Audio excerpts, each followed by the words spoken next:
Hey guys, Michael Furlonger here, author and founder of ChristianWritersBookstore.com. Now, in last week's video, I shared on 3 lessons I learned from President Joe Biden, and I want to kind of continue somewhat in this political um, area as we go, political topic, I guess, as I want to talk a bit more on, going to start talking about the Founding Fathers and their religious views. But anyway, I want to talk about President Donald Trump. So, in last week's video, I talked about why one of the authors was offended by one of the blog posts. The person that wrote the blog shared that he was concerned that the election between President uh, Donald Trump and President Joe Biden was fixed, and he used the Bible verse. And I said this was very mature of him. It was from the book of Daniel. I think it's chapter 2, verses 20 and 21. And it says that the Lord lifts up leaders and takes them low.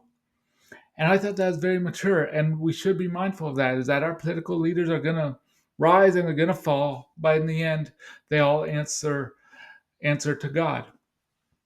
Now, during the whole uh, Donald Trump election of 2016, and during his time in office, my brother asked me, knowing that I'm a Christian, he asked me, "Well, he claims to be a Christian, but what do you think? He seems like quite a wicked man." And I think, and so I was thinking, and one is that we all sin and we all fall short of the glory of God, and thanks be to Jesus Christ who takes away the sins of the world, right? So that in that sense, I have no authority to say who is and is not a Christian, right? But I was thinking, trying to answer my brother's question. He's like, "Well, I think Hillary Clinton was more Christian than he was," and all these things. And I was thinking, and as we've been going, kind of using the book of Daniel, is that during the time of Daniel, is that he was essentially was a Jewish slave under the rulership of Nebuchadnezzar, who was the king of Babylon, and the king was amazed by Daniel and his 3 friends that we know as Shadrach, Meshach, and Abednego. And excuse me.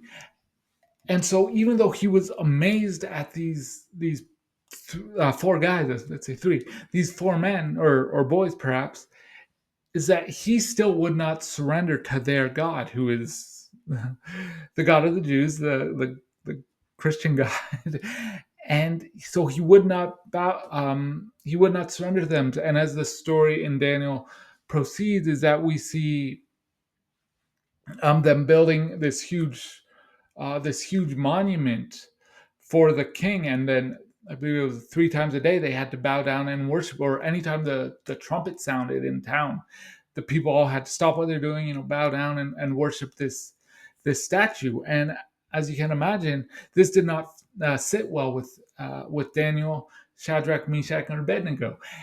So Shadrach, Meshach, and Abednego were thrown into a furnace, and they didn't die, thanks to God.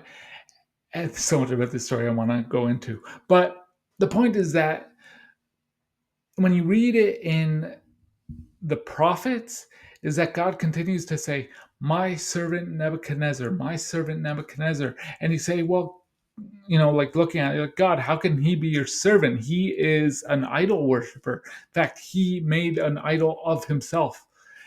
And as the story goes on in the book of Daniel, uh, is that he ends up kind of leaving his office, and it says that he lived like the goats in the field for 7 years before he came to the knowledge of the truth. So all this to be said is that, to answer my brother's question, or if you're someone asking these questions, that God will use who God will use. It doesn't matter to us who God will use. Now, again, this is your time. You get to vote as you see fit. I'm not swaying that at all. I'm just saying that God will use who God will use. He will lift up and he will bring low. So I just want you to be mindful of that. And I hope you guys have a good day and God bless. Bye now.